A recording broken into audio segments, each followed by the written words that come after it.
very hard. Let's go across to Mr. Manish Singh. He joins us right now from Uttar Pradesh. Let's find out where he is right now. Manish Singh साहब नमस्कार। नमस्ते। नमस्कार sir, कैसे हैं? जी मैं ठीक हूँ। बड़े खुश नजर आ रहे हैं, खुश लग रहे हैं। कहाँ घर पे हैं क्या? नहीं सर, मैं अभी प्रचार में था, मैं बाहर ही हूँ अभी। किस जगह पर है सर? लोकेशन बताएं। Sir Deoria district. Deoria district में? डिस्ट्रिक्ट में कहाँ, गांव में है कि डिस्ट्रिक्ट हेडक्वार्टर्स में, किस जगह? एक कस्बाई इलाका है सर, उसी में है। कस्बा इलाका कार्यक्रम करना पड़ेगा जी, देवरिया में, कस्बा नगर पंचायत। क्या बात है सर, वंडरफुल। तो सर अभी जैसे हम बात कर रहे थे, राज ठाकरे साहब के प्रवक्ता और बड़े वरिष्ठ नेता उनके हेमंत कामले साहब हमारे साथ थे। तो राज ठाकरे साहब एक ही मंच पर मोदी साहब के साथ, तो वो भारतीय जनता पार्टी इसका स्पष्टीकरण या इसका एक्सप्लेनेशन कैसे दे रही है उत्तर प्रदेश में कि राज ठाकरे बीजेपी के साथ हैं? मनीष सिंह साहब देखिए सर, राज ठाकरे जी ने जो उत्तर भारतीयों के ऊपर उपद्रव करके और मारा पीटा, बेइज्जत किया और तमाम अपमानित करने वाले शब्द बोले, उन शब्दों को आज भी उत्तर भारत के लोग अपने दिलों में बसा करके राज ठाकरे की पार्टी, उनकी नीतियों, उनके सिद्धांतों के खिलाफ आज भी उत्तर प्रदेश और बिहार और खासतौर पर उत्तर भारत का जो बेल्ट है वो राज ठाकरे को विलेन मानता है। क्योंकि कभी भी धार्मिक उत्पीड़न, जाति उत्पीड़न, भाषाई उत्पीड़न, क्षेत्रीय उत्पीड़न को कभी भी हिंदुस्तान ने बर्दाश्त नहीं किया है। हम लोगों का जो उत्पीड़न था, जब हम लोग गुलामी की जंजीरों में बंधे, तो इन्हीं सब चीज़ों को लेकर के हम गुलामी की जंजीरों से बंधने के बाद हमारे जो पुरखे थे, जो पूर्वज थे, ऐसी ही विचारधाराओं के खिलाफ लड़ करके हमारे देश को आज़ाद कराया। तो राज ठाकरे जी इसी का नतीजा है। उत्तर भारतीयों के ऊपर जो जिस तरह का अत्याचार और जुर्म और ज्यादती राज ठाकरे की पार्टी ने किया, एक जमाने में वहाँ के जो सामंती मानसिकता के लोग थे, जिस तरह से उन लोगों ने उत्तर भारत के ऊपर जुल्म किया, मजदूरों को जिस तरह से मारा पीटा, छात्रों को मारा पीटा, जो कर्मचारी नौकरी कर रहे थे महाराष्ट्र में, मुंबई में, उनके ऊपर जिस तरह से हमले किए गए, उसको कभी भी उत्तर भारत भूल नहीं सकता है। बम्बई जितना उनका है उतना हमारा है। बम्बई को बनाने में, बम्बई को उत्तर भारत के लोग बहुत प्यार करते हैं और हम दिल्ली को राजधानी जरूर मानते हैं, लेकिन हम उसी के साथ यह भी कहते हैं कि बम्बई हमारी आर्थिक राजधानी है। तो जितना हम सम्मान दिल्ली का करते हैं, उससे कहीं कमतर हम सम्मान मुंबई का नहीं करते हैं। मुंबई का भी हम बहुत आदर करते हैं, बहुत सम्मान करते हैं। तो भारतीय जनता पार्टी से सवाल जरूर उत्तर प्रदेश के 5वें चरण, 6वें चरण और 7वें चरण में पूछा जाएगा कि बताइए, जिस राज ठाकरे ने उत्तर भारत के लोगों को गाली दिया, अपमानित किया, बेइज्जत किया, उस राज ठाकरे के साथ आप गठबंधन करके महाराष्ट्र में चुनाव लड़ रहे हैं, तो क्यों हम आपको वोट करें? मनीष सिंह जी, आज फिर बीजेपी, नरेंद्र मोदी जी ने, प्राइम मिनिस्टर मोदी जी ने एक राहुल गांधी जी का वीडियो दिखाया जिसमें उन्होंने मुस्लिम आरक्षण की बात किया। मुस्लिम आरक्षण, मोदी जी फिर कहना दोहरा दिया कि मैं जब तक हूं SC, ST, OBC, इनके हक को मैं वहां जाने नहीं दूंगा, मुस्लिम आरक्षण होने नहीं दूंगा, बिकॉज असंवैधानिक है, अनकॉन्स्टिट्यूशनल है। और शहजादा, उन्होंने राहुल गांधी जी का जिक्र करते हुए, शहजादा खुद बोल रहा है मुसलमानों को आरक्षण देंगे तो और मैं होने नहीं दूंगा। ये फिर वो अपीसमेंट, तुष्टीकरण वाले राजनीति, इंडिया अलायंस के हर पार्टी इसको अपना रहा है। How do you see that Manish Singh ji? ये मोदी जी का कहना है देश के खिलाफ है। प्रदीप जी, आपने बहुत अच्छा सवाल पूछा है और ये बहुत ही वर्तमान राजनीतिक परिस्थिति के बहुत माकूल सवाल है। अभी 2 दिन पहले हमारे यहाँ राजीव सर को बहुत अच्छे से पता है कि हमारे यहाँ एक बहुत ही हिस्टोरिकल सिटी है इलाहाबाद, फूलपुर, जो एक बेल्ट है, वो बहुत धार्मिक और बहुत ही बौद्धिक शहर माना जाता है। अभी हमारे राष्ट्रीय अध्यक्ष जी और राहुल गांधी जी गए थे वहाँ पर रैली करने के लिए, और जो भीड़ आई, उस भीड़ ने मतलब सारी सीमाएं, हिंदुस्तान में उतनी बड़ी सभा आज तक किसी नेता ने संबोधित नहीं किया था जितनी बड़ी सभा फूलपुर और इलाहाबाद में इकट्ठी हुई थी। और 2 सभाओं को राष्ट्रीय अध्यक्ष जी और हमारे गठबंधन के साथी श्री राहुल गांधी जी ने बहुत बमुश्किल उस भीड़ को किसी भी तरह से समझा पाए, बुझा पाए। और जो संबोधन था, उस भीड़ में जो जोश था, उस भीड़ में जो जुनून था, सत्ता को परिवर्तन करने का जो एक ललक था उनके अंदर, वो साबित करता है कि मोदी जी जो भाषा बोल रहे हैं, मोदी जी जो बात कह रहे हैं, वो मोदी जी अब पूरी तरह से बौखला करके बोल रहे हैं। मोदी जी को क्या पता नहीं लग रहा है कि अब हमें क्या करना चाहिए, इसलिए कि सत्ता तो उनके 5वें चरण तक बहुत दूर जा चुकी है। मोदी जी सत्ता से बेदखल हो चुके हैं। मैं ये बात बहुत जिम्मेदारी से कह रहा हूँ। और सर, मैं बार बार आप लोगों से कहता हूँ कि जब हम लोग पहली बार डिबेट किए थे, जब हम लोगों ने परिचर्चा करना शुरू किया था, तभी से मैं ये बात कह रहा हूँ कि जो अंडर करंट है जनमानस में, अंडर करंट और रैलियों में दिख रहा है, अंडर करंट जनसंपर्कों में दिख रहा है, अंडर करंट जो है लोगों का सत्ता के खिलाफ जो गुस्सा है, वो हम लोग जब कार्यक्रम कर रहे तब दिख रहा है। मतलब हमको उम्मीद नहीं थी कि इतनी बड़ी जनसमर्थन भारत की जनता इंडिया गठबंधन को देने जा रही है। आज रैलियां हमारी इतनी बड़ी बड़ी हो रही है कि हमारी बैरिकेडिंगें टूट जा रही है, हमारे जो व्यवस्था है, हमारे जो संसाधन है, वो संसाधन हमारे मतलब बौने पड़ जा रहे हैं। तो सिर्फ मेरे कहने का मतलब ये है कि मोदी जी अब जो भी आरोप इंडिया गठबंधन के ऊपर लगाएं, वीडियो क्लिप जारी करें, ट्वीट करें, फेसबुक पे कमेंट्स लिखे, जो भी चीज करना है मोदी जी करें। अब उनके हाथ से सत्ता जा चुकी है। 4 तारीख को भारत की जनता ने नया प्रधानमंत्री देने का मन बना लिया है और भारतीय जनता पार्टी से छुटकारा पाने का पूरी तरह से तैयारी। दूसरा मनीष सिंह जी, दूसरा आप पे आरोप है, प्रयागराज बोले कि कुंभ मेला में आप ज्यादा खर्चा नहीं करते, आप कुंभ मेला में ज्यादा सपोर्ट नहीं करते, आप कुंभ मेला को ज्यादा बढ़ावा नहीं देते, बिकॉज आपको डर लगता है कि आपके जो वोट बैंक है वो वोट बैंक इफेक्ट कर देगा। मोदी जी कह रहा है कि सपा और कांग्रेस ये जो तुष्टिकरण का राजनीति है उसमें कुंभ मेला भी जुड़ा हुआ है, वहां भी उनके तुष्टिकरण के वजह से कुंभ मेला में ज्यादा उनका ध्यान नहीं रहता।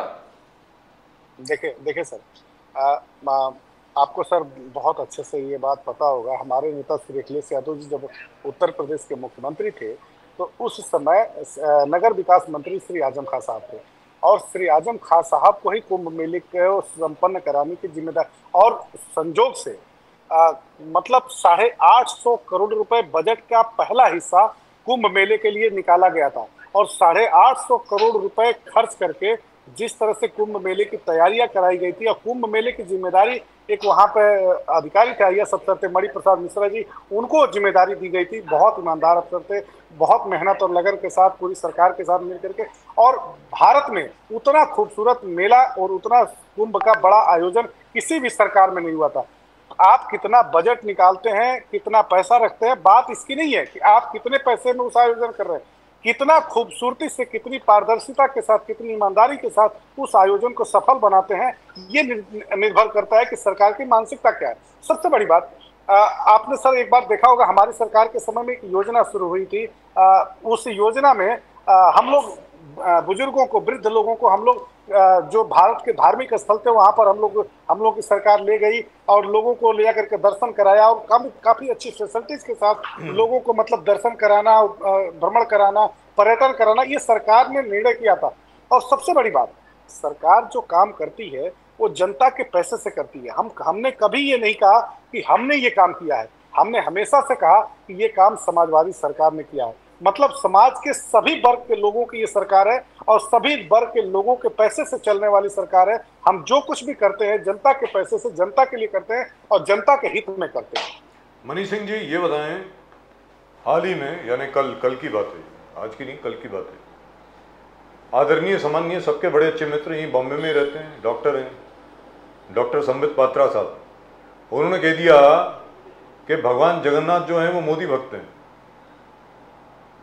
सर बोला है भगवान जगन्नाथ पुरी के बाबा जगन्नाथ मतलब बलराम के बड़े भाई, सुभद्रा के बड़े भाई, श्री कृष्ण को बोल दिया कि वो तो असल में मोदी जी के भक्त हैं। मनीष सिंह जी सर, क्या भगवान जगन्नाथ मोदी जी के भक्त हैं? पूछ रहा हूँ आपसे। सर भगवान जगन्नाथ जी के सर एक दो बयान पुराने हैं। जैसे हमारे यहाँ दिनेश शर्मा जी उप मुख्यमंत्री थे, भाजपा की जो पहली सरकार थी 17 में जो सरकार बनी थी उसमें उप मुख्यमंत्री थे दिनेश शर्मा जी। उन्होंने माँ सीता जी को टेस्ट ट्यूब बेबी कहा था। उसके बाद से जो इनके सहयोगी साथी हैं जो निषाद जी हैं, संजय निषाद जी, उन्होंने कहा था कि राजा दशरथ के श्री राम बेटा नहीं थे, उन्होंने निषाद राज का बेटा बताया था। तो भारतीय जनता पार्टी सर क्या कहती है अब क्या सोचती है, ये तो उनकी मानसिकता को आप सर पढ़ नहीं पाएंगे। इसलिए कि भारतीय जनता पार्टी के लोग वर्तमान राजनीतिक परिस्थिति में मोदी जी को क्या ही बना दें, लेकिन मैं आज कह रहा हूँ संबित पात्रा जी के, सर आप जैसा वरिष्ठ पत्रकार अगर संबित पात्रा जी के बयान पे चर्चा करेगा तो सर नहीं, मैं पूछ रहा हूँ सर, उन्होंने कह दिया कि मेरी जबान जो है फिसल गई, मेरी जबान फिसल गई, मैं माफी चाहता हूँ। संबित पात्रा की जबान हमेशा फिसलती है। ये बदजुबान लोग हैं और इनकी जुबान पर ना इनका नियंत्रण है ना इनकी पार्टी का नियंत्रण है। इसीलिए आप देखते होंगे कि संबित पात्रा जी मीडिया के प्रेजेंस से दूर है। वो इस समय काफी लंबे समय से भारतीय जनता पार्टी ने उनकी छुट्टी कर दिया है। अभी वो मीडिया प्रेजेंस से दूर रहते हैं और ना ही तो वो मीडिया के डिबेट्स में हिस्सा लेते हैं, ना ही वो कहते हैं वो मैं प्रायश्चित कर रहा हूँ, मैं 3 दिन तक खाना नहीं खाऊंगा, मतलब ऐसा बोला उन्होंने। नहीं वो देखिए सर, वहां पे उनकी सीट पे जहां वो चुनाव लड़ते वहां पे वोटिंग हो गई है, तो वहां पे वोट पड़ने के बाद वो कुछ भी बोलेंगे नहीं। तो जो उनकी दशा हुई है, अब पूर्वोत्तर राज्यों की पूरी संगठनात्मक जिम्मेदारी भाजपा ने उनको दे दिया था। पूर्वोत्तर की जो स्थिति है, मणिपुर से लेकर के मेघालय से मिजोरम तक, आप देखिए ना सर कितनी दुर्दशा में पूर्वोत्तर की सरकारों की स्थिति पहुंच गई है मोदी जी की सरकार में। और मोदी जी अभी बजाज सर कह रहे थे, अब देखिए ना मणिपुर का हम लोग बार बार जिक्र करते हैं, प्रधानमंत्री जी हिम्मत नहीं जुटा पाए। जब हमारी देश की संसद चल रही थी, हमारे देश के सांसदों ने उनसे सवाल पूछा, तब भी वो नहीं जा पाए। उसके बाद से अभी चुनाव के समय में आप वोटिंग करा रहे हैं, वहां पे चुनाव करा रहे हैं, लेकिन वहां के लोगों से वोट मांगने नहीं जा रहे हैं। तो ये दुर्भाग्य है कि भारत सर उधर कुछ नहीं हुआ है, और दिल्ली में स्वाति मालीवाल जी को लेकर के बीजेपी बड़ी चिंतित है। हाँ। मतलब और सारे चैनल बहुत चिंतित हैं सर। हाँ मतलब नहीं सर आपने बहुत मतलब ये बहुत बड़ी बात आपने सर कही है। भारतीय जनता पार्टी हमेशा से विपक्ष के बीच से कोई बात निकल करके आती है तो भारतीय जनता पार्टी के पेट में एक बहुत अलग तरह का दर्द शुरू हो जाता है। लेकिन भारतीय जनता पार्टी के इस समय का दर्द जो है वो भारत की जनता ने दे दिया है। मैं ईमानदारी से सर कह रहा हूँ कि भारतीय जनता पार्टी ने सोचा भी नहीं होगा कि इस तरह का इलेक्शन भारत की जनता उनको लड़ने पर विवश करेगी। ये इलेक्शन गठबंधन के लोग पीछे हैं और जनता आगे है। इस लड़ाई की पूरी जिम्मेदारी जनता ने अपने सर पर उठा लिया है। और मैं सच में कह रहा हूं आपसे कि ये जनता का चुनाव है, जनता भारतीय जनता पार्टी को हरा रही है। हम लोग प्रयागराज में प्राइम मिनिस्टर मोदी जी ने कहा कि यहाँ ये शिक्षा का बड़ा केंद्र है। समाजवादी पार्टी ने बच्चों का सपने का सौदा को उन्होंने सौदा कर दिया। मेहनत बच्चे करते हैं, मेहनत आपका योग्यता आपका नौकरी किसी और को और जाति के बल पर जाति के आधार पर घूस देने वाले को आप नौकरी। समाजवादी पार्टी काल में यही होता था, जाति के आधार पर नौकरी मिलता था। यह मोदी जी ने कहा प्रयागराज में आज। तो हाउ डू यू सी, क्या समाजवादी पार्टी ने एक ही वर्ग के एक ही जाति के एक ही नौकरी देते थे, एम्प्लॉयमेंट करते थे, पार्शियलिटी करते थे, डिस्क्रिमिनेशन करते थे? मनीष सिंह जी, यह आरोप आज ही लगाया प्राइम मिनिस्टर मोदी ने। बजाज सर आपने बहुत अच्छा सवाल किया है, लेकिन जो प्रधानमंत्री जी ये बात कह रहे हैं, क्या उन बातों में बेशर्मी नहीं झलक रही है? अरे जांच एजेंसियां आपके पास है, आपके पास तो आपके दाहिने पॉकेट में ईडी है, बाएं पॉकेट में आपके सीबीआई है, ऊपर वाले पॉकेट में आईटी को लेकर के आप घूमते हैं, इनकम टैक्स डिपार्टमेंट को लेकर के घूमते हैं। उसके बाद भी बहुत सारी जांच एजेंसियां हैं आपके पास, क्यों नहीं जांच करा लिया आपने? अगर हमने गलत किया है तो हमको सलाखों के पीछे भेज देते। हमारे नेता श्री अखिलेश यादव ने तो विधानसभा में चैलेंज किया और जनसभाओं में हम चैलेंज करते हैं कि अगर हमारे ऊपर दाग है तो उस दाग को जनता के सामने लेके जाइए ना। इनसे बड़ी 4 गुना 5 गुना बड़ी जनसभाएं हमारे नेता कर रहे हैं। अगर हमारे सरकार के समय में करप्शन हुआ है, हमारी सरकार के समय में अगर कोई गलती हुई है, आर्थिक नुकसान हुआ है, सामाजिक नुकसान हुआ है, तो किसी भी तरह का नुकसान हुआ है तो आपने तो ये कहा था ना कि समाजवादी पार्टी ने करप्शन किया है, समाजवादी पार्टी ने गलत किया। तो 7 बरस से उत्तर प्रदेश में आपकी डबल इंजन की सरकार है देश में, तो आपके डबल इंजन ट्रिपल इंजन की सरकार होने के बावजूद एक आदमी करप्शन में हमारी पार्टी से जेल नहीं गया। तो ये तो हमारी पार्टी ने जो तमाचा मारा है भारतीय जनता पार्टी के मुंह पर, ये बात तस्दीक करती है समाजवादी पार्टी पूरी तरह से कि समाजवादी पार्टी निष्पक्ष, निर्विवाद और एक ईमानदार सरकार चलाने वाली पार्टी है। जो हम फुटेज देख रहे हैं अभी, ये तो लोग बैरियर तोड़ करके जा रहे हैं। वो तो मतलब बिल्कुल पास आना चाहते हैं अखिलेश जी और राहुल जी के पास। सर क्या है ये तो ऐसा लगता है कोई फिल्म स्टार के लिए ऐसी भीड़ नहीं आती यार। बोलिए बोलिए मनीष सिंह। सर फूलपुर वाली जो रैली थी और इलाहाबाद वाली जो रैली थी, वो भारत के किसी भी नेता की अब तक की वो सबसे बड़ी रैली थी। उतनी बड़ी रैली आज तक हिंदुस्तान के किसी नेता ने नहीं किया है जितनी बड़ी रैली फूलपुर में और इलाहाबाद में सिर्फ अखिलेश यादव जी ने किया है। अखिलेश यादव जी ने कहा, और सबसे बड़ी बात सर, उस भीड़ में कई चीजें आप देख सकते हैं। उस भीड़ में मुद्दे लिखे हुए हैं, लोग अपने हाथों में तख्तियां लेकर के अपने मुद्दों को लेकर के आए हैं। उस भीड़ में सिर्फ नारा नहीं है, उस भीड़ में सिर्फ संबोधन नहीं है, उस भीड़ में सिर्फ किसी पार्टी का समर्थन नहीं है। उस भीड़ में हर युवाओं के हाथ में तख्तियां हैं और वो मुद्दों के साथ, अपने मुद्दों को भरोसा के साथ लेकर के आए हैं कि हमारे मुद्दों को सॉल्व किया जाएगा, हमारे मुद्दे वहां पर सुने जाएंगे। और इसीलिए उन नेताओं के सामने हर तरह की परेशान, 45 डिग्री टेम्परेचर था सर, उस टेम्परेचर में खड़ा होना 5-5 घंटा 6-6 घंटा और जोश को मेंटेन रखना, वो नेता का आकर्षण है नेता के प्रति। जी बहुत बड़ा।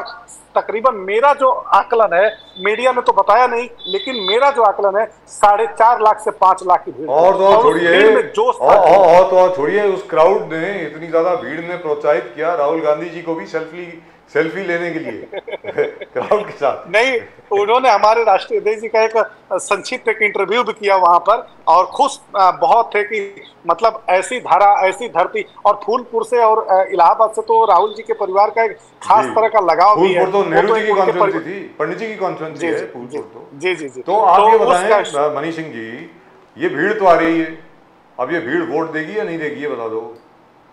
सर उस भीड़ की जोश ने ये साबित कर दिया कि हम वोट भी देने जा रहे हैं, सांसद भी चुनने जा रहे हैं और भारतीय जनता पार्टी का सुफड़ा साफ भी करने जा रहे हैं। अच्छा मनीष सिंह जी, एक छोटा सवाल, पता नहीं आप इस पे जवाब देना चाहेंगे नहीं देना चाहेंगे, आपके ऊपर है। आज आदरणीय सम्मानीय गृह मंत्री जी अमित शाह, उनकी बड़ी रिस्पेक्ट है, उन्होंने आज कहा है कि अरविंद केजरीवाल और राहुल गांधी को वोट देने वाले पाकिस्तानी हैं। वोट देने वाले पाकिस्तानी हैं राहुल गांधी और अरविंद केजरीवाल को। सर आप बताएं।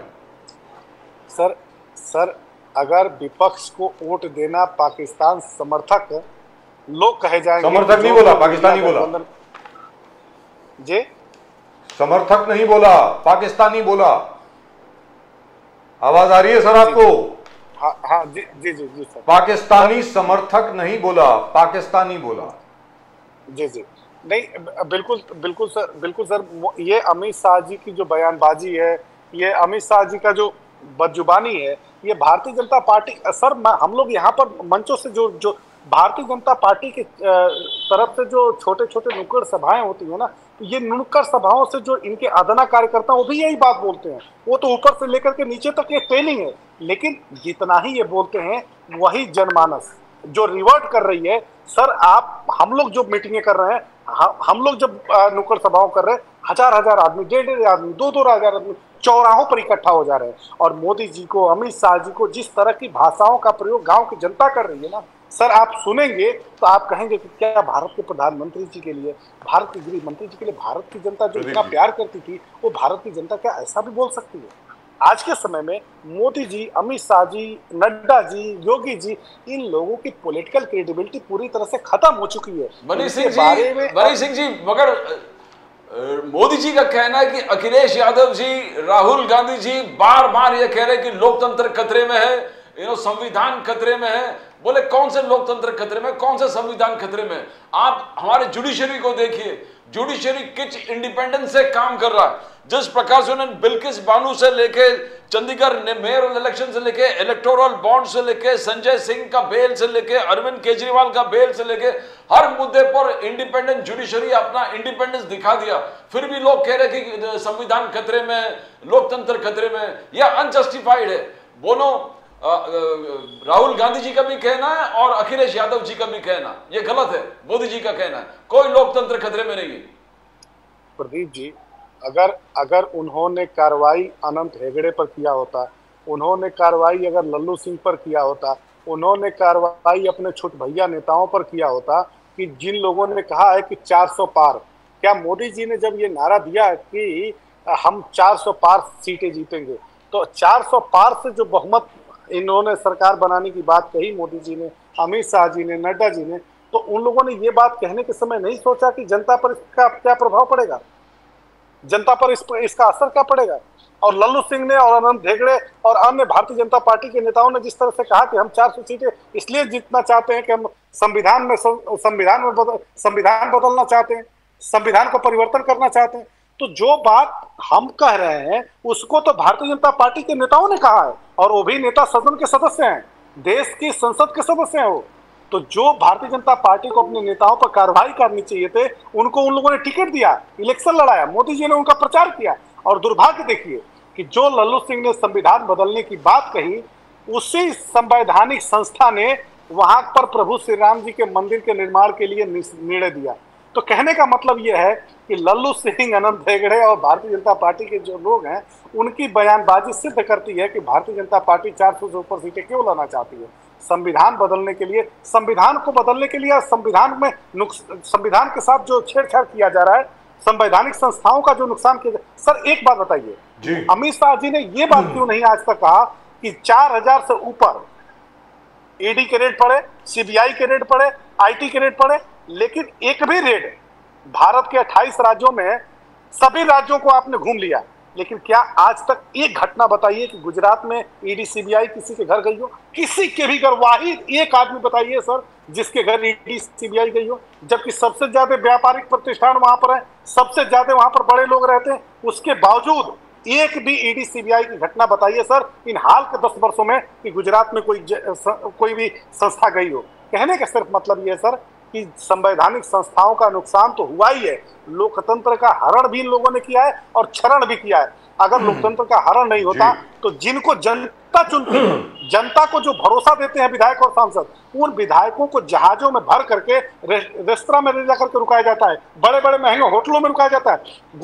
मुंबई के मुख्यमंत्री को पता ही नहीं चला और 36 एमएलए चले गए आसाम। अब आप सोचिए कि ये डकैती नहीं है तो क्या है? पहले तो घरों को लोग लूटते थे, अब तो विधायकों को लूटा जा रहा है। तो सर यही भारत की जनता ने देखा है अपनी आंखों से।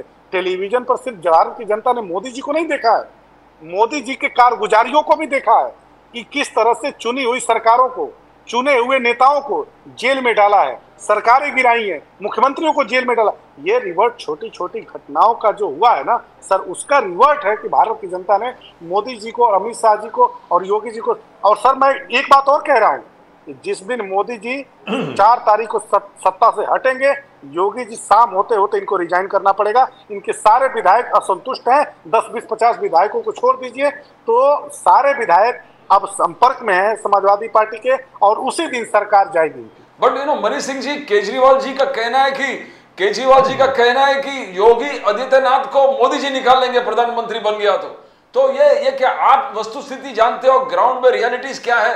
केजरीवाल जी कह रहे हैं कि जैसे अडवाणी जी को बाहर निकाला, मुरली मनोहर जोशी अलग अलग, यशवंत सिन्हा बाहर, रमन सिंह बाहर, शिवराज सिंह चौहान, वसुंधरा राजे सिंधिया, वैसे ही अब इलेक्शन के बाद अगर मोदी जी वापस प्रधानमंत्री बनता है, योगी जी के विकेट वो ले लेंगे, योगी जी को। तो ये आप कुछ और बोल रहे, केजरीवाल कुछ और बोल रहे, वस्तुस्थिति सच्चाई क्या है? सर ये देश की पहली ऐसी उत्तर प्रदेश में योगी आदित्यनाथ जी की सरकार है जिसके 200 एमएलए सदन में उनके खिलाफ, मुख्यमंत्री रहते हुए सदन में उनके खिलाफ धरने पर बैठे थे। विधायकों की हैसियत है क्या? एक सिपाही का स्थानांतरण नहीं करा सकते?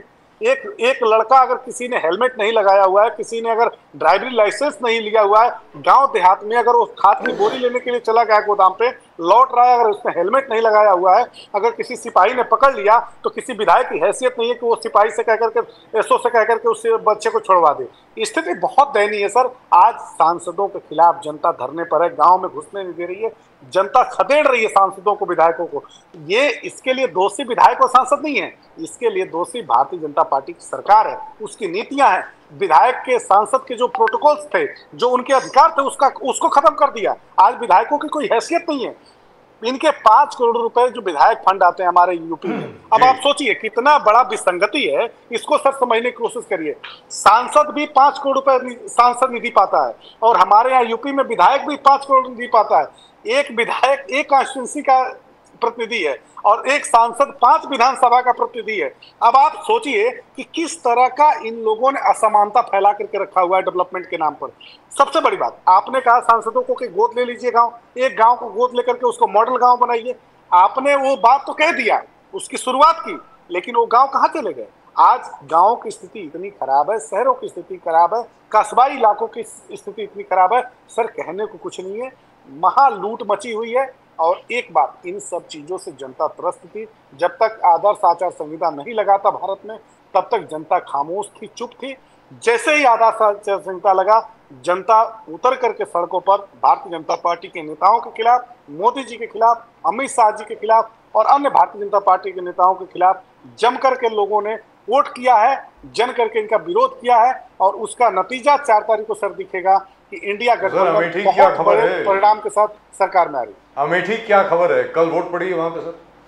हाँ, अमेठी शर्मा जी हरा रहे हैं, वो जा रही है यहाँ से, विदाई है उनकी पक्की। मतलब ये जो स्क्रीन पर दिख रहे हैं हमारे किशोरीलाल शर्मा जी, मतलब जीत जाएंगे सर, बहुत बड़े अंतर से जीत रहे हैं। और सबसे बड़ी बात है कि वहां के जनमानस ने स्मृति ईरानी जी को उस तरह से दुदकारा है, मैंने एक शब्द बोला है सर, दुदकारा है, हराया नहीं है, दुदकारा है। जिस तरह से स्मृति ईरानी ने वहां के पूरे पॉलिटिकल सोशल कल्चर को पूरी तरह से चेंज किया था, उसके खिलाफ वहां की जनता थी। और जिस तरह की भाषा शैली का सर, कभी किसी नेता ने बहुत लंबे समय तक किसी के परिवार ने अगर राजनीति किया है ना सर, तो उसका एक इमोशनली कनेक्टिविटी होती है वहां पर।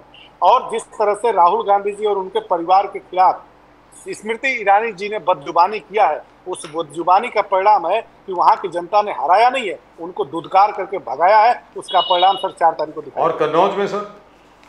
कन्नौज में तो बहुत सर क्या ही बोले हम।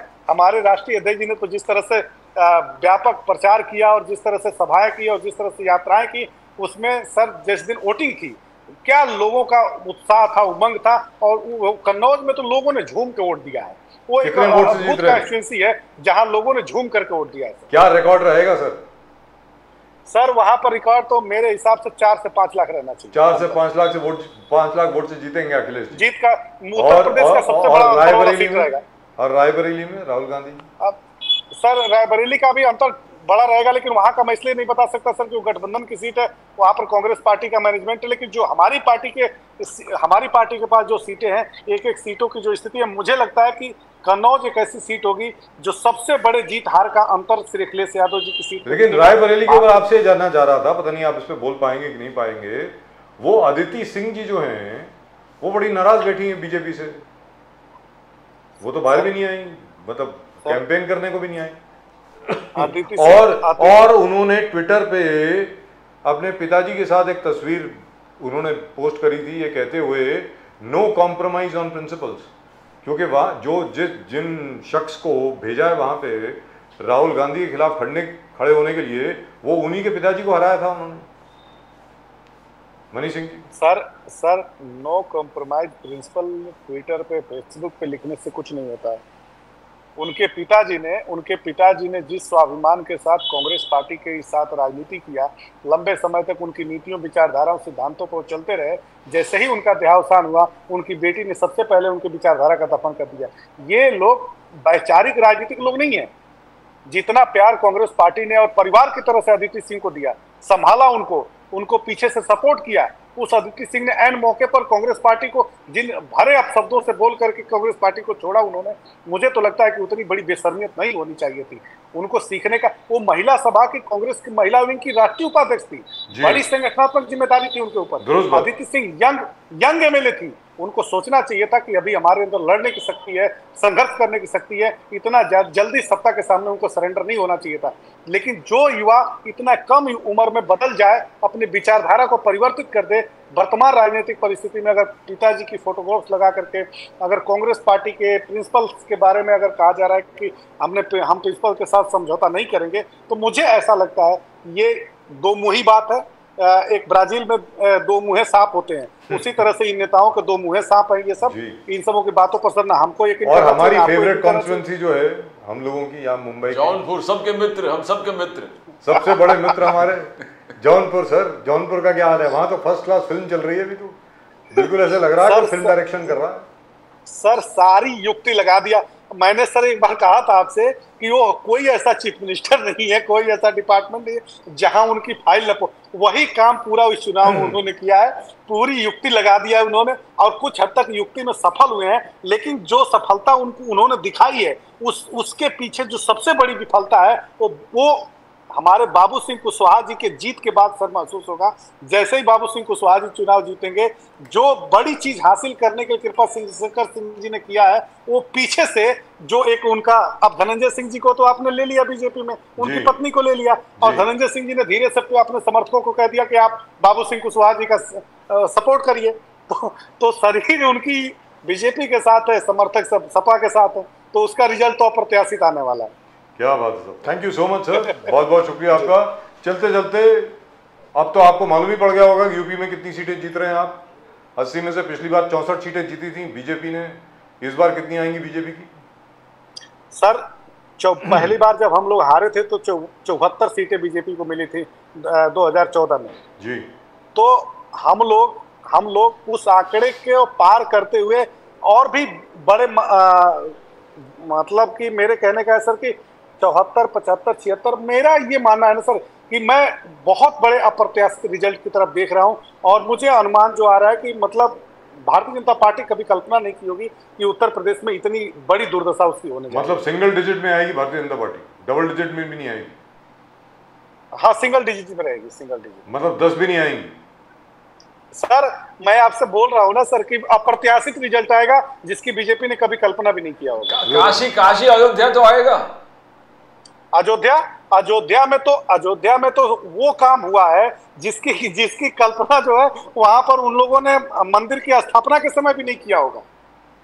प्रभु श्री राम जी ने और हनुमान जी ने आशीर्वाद दे दिया है हमारे अवधेश प्रसाद जी को जो 8 बार के लगातार एमएलए हैं और इतने बड़े ओरेटर हैं, वो असेंबली के इतने बड़े नेता हैं जो आते तो दलित कम्युनिटी से हैं, लेकिन उनका जो व्यापक जन समर्थन है, व्यापक जन सहयोग है, हर जाति के लोग, हर धर्म के लोग, हर वर्ग के लोग, मतलब हर क्षेत्र के लोग लल्लू सिंह के खिलाफ जिस मुस्तैदी और ताकत के साथ उन्होंने लड़ी है, संघर्ष किया है, और हमारे राष्ट्रीय अध्यक्ष जी ने 2-2 सभाएं करके जो व्यापक उनको समर्थन और ताकत दिया है, उसका रिजल्ट आपको 4 तारीख को दिखेगा और अयोध्या से हम जीत की शुरुआत करने जा रहे हैं। क्या बात है सर, जय सिया राम, जय Siya Ram.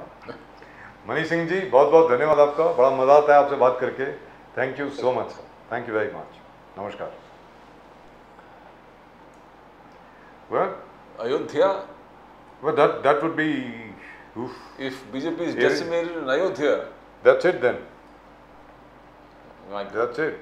I mean, I can't believe that. Manish Singh ji confident थे कि अयोध्या भी गया। जी, काशी पे उन्होंने नहीं बोला, लेकिन अयोध्या बोला। And of course, there is some tragic news which took place yesterday. There were 36 flamingos were killed. Yes. Hit by an Emirates plane. The Emirates plane was damaged, but landed safely. But 36 flamingos. So what was the flight doing there, in the path of the flamingos? I thought the plane doesn't go from there. Now that is something which we will need to talk to either BNK or our friend Mr. Nandakumar Pawar or Rohit Joshi to find out exactly what's going on. Maybe we'll try and get them over tomorrow. That's for tomorrow, of course. But that's all we've got for you in tonight's show. आज के show में सिर्फ इतना ही। Mumbai went to vote yesterday. Most of Maharashtra went to vote yesterday, and whosoever wins, the results are going to be very close. At least that's my opinion. What is your opinion, Pradeep? The way people talk, I mean, every front, every party is absolutely confident among themselves. They say we are going to do it. Prime Minister Modi says, "इतिहास रचने वाले हैं." This is going to be the biggest victory. That means 418 plus. Yes, exactly. That's what he says. मतलब मैं पूरा देश घुमा हूँ और ये सब रिकॉर्ड पार होने वाला है। क्या बात है। राहुल गांधी says 303 में से 150 मैं ले रहा हूँ। तो and you saw Uddhav Thackeray speaking here. Uddhav Thackeray ji बोल रहे हमारा स्वीप है, we are sweeping. Sharad Pawar absolutely. So everybody seems to be confident among themselves. The only person who is not speaking is Ajit Dada Pawar. Ajit quiet. And only Sharad Pawar ji is one confusing statement that the smaller parties will have to merge into the Congress. That's a huge flip for discussion. Yes. And By the way, chalte chalte, before we close, once again we must thank the Mumbai police for the wonderful work that they did yesterday. Mumbai police ने और BMC ने दोनों ने, BMC, let's not forget the BMC, Mr. Bhushan Gagrani, great job, Mr. Fansalkar, great job. All of you guys have done an absolutely wonderful job, especially the Mumbai police. Really and truly wonderful the manner in which you manage the elections. Congratulations to all of you. We as Mumbaikars are really and truly proud of our Mumbai police. That's it from Pradeep ji and myself. आप सब लोग subscribe जरूर करें channel को भाई. अरे वो घंटी तो बजा दो. हाँ घंटी बज गई. ठीक है, थैंक यू सो मच. तो सब्सक्राइब जरूर करें चैनल को. आपका चैनल है, आप सब्सक्राइब करेंगे हमारी हौसला अफजाई होगी. सबके लिए बहुत अच्छा है अगर आप सब्सक्राइब करें. And please do keep sending in your comments. Lots and lots of comments came in yesterday, by the way, for Mr. Ganesh Khankar. Kafi comments are, and we'll try and read them out either tomorrow or day after. But that's just about it for tonight's show from both Pradeep ji and myself. आप सब लोगों को नमस्कार. जय हिंद, जय महाराष्ट्र, जय भवानी, जय शिवाजी, वंदे मातरम. वंदे मातरम. जय सिया राम, हर हर महादेव. हर हर महादेव.